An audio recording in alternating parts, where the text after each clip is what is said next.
Le groupe bancaire BGFIBank a célébré le 21 septembre au Cameroun la cérémonie de la pose de la première pierre de son siège social dans la ville de Douala. Le projet est estimé à 10 milliards de francs CFA et devrait conforter la place de cette structure bancaire en tant que partenaire de l'État du Cameroun au développement de l'économie nationale. Export Finance Deutsche Bank a investi 3 milliards de francs CFA dans un projet d'adduction d'eau potable au Cameroun. Le projet permettra d'accroître le niveau d'accès à l'eau potable dans la région du sud-ouest du pays. Les 26 millions de dollars qui ont été confisqués au vice-président de la Guinée équatoriale seront affectés à la lutte contre le Covid-19. Mis à disposition des Nations Unies, cet argent servira à renforcer les équipements médicaux.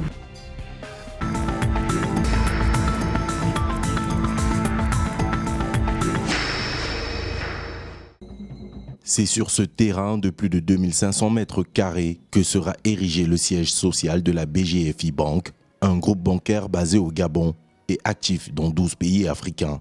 La cérémonie de la pose de la première pierre de cet édifice a eu lieu le 21 septembre à Douala, en présence des principales autorités de la capitale économique camerounaise et du top management du groupe bancaire.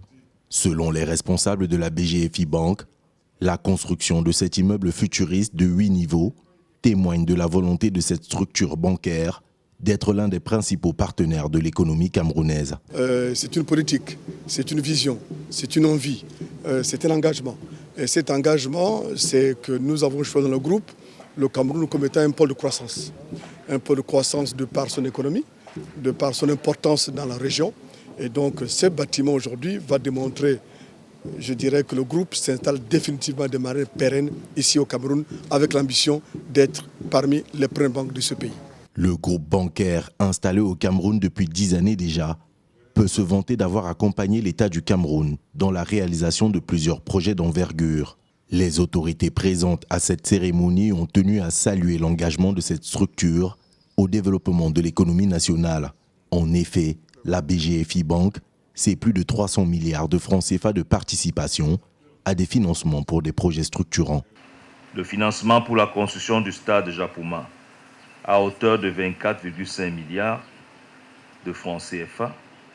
Le financement des investissements de la Camwater à hauteur de 10 milliards de francs CFA. Le financement des investissements de la Sonara à hauteur de 45 milliards de francs CFA. Et le dernier en date est Eneo pour le financement des investissements à hauteur de 80 milliards de francs CFA. Trouvez également ici toutes nos félicitations pour les contributions déjà apportées au développement de l'économie camerounaise. L'édifice qui sortira de terre dans les prochains mois aura un coût estimé à 10 milliards de francs CFA. Présente au Cameroun depuis mars 2011, la BGFIBank compte aujourd'hui 14 agences à travers le pays, 23 guichets automatiques et plus de 300 petites et moyennes entreprises accompagnées pour plus de 30 milliards de francs CFA.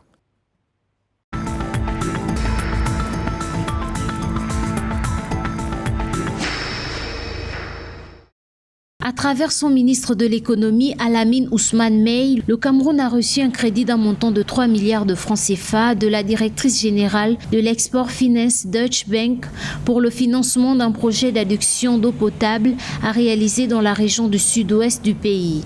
À en croire le quotidien Cameroun Tribune, la Camwater, l'entreprise publique de patrimoine dans le secteur de l'eau potable au Cameroun, a déjà obtenu des accords de financement d'investisseurs américains. Dans les détails, ce projet d'adduction d'eau potable consistera à l'extension du réseau de transport et de distribution ainsi qu'à l'augmentation des capacités de stockage.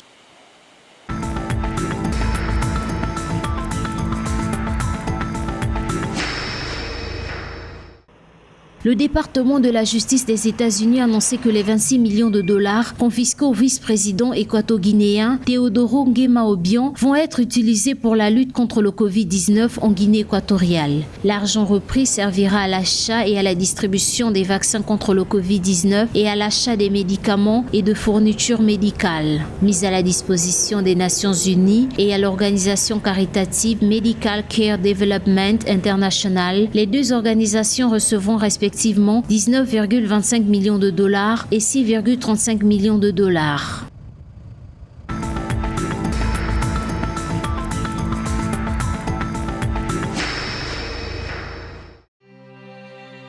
15 milliards de francs CFA de crédits ont été accordés par la Société Générale de Micro- et Mésofinance, SOGEMEF, aux PME, PMU, TPME, TPMI du Togo. Les secteurs qui ont bénéficié du financement sont ceux de l'agriculture, l'artisanat, le commerce, l'hôtellerie, le tourisme et les BTP. En outre, visant une meilleure couverture du pays, l'établissement financier vient de se déployer dans une deuxième ville, plus précisément à Kpalimé, avec l'ouverture d'une nouvelle agence. Cette extension intervient dans un contexte où la mésofinance du Togo est confrontée à la concurrence du groupe ivoirien Cofina via sa filiale togolaise active à Lomé.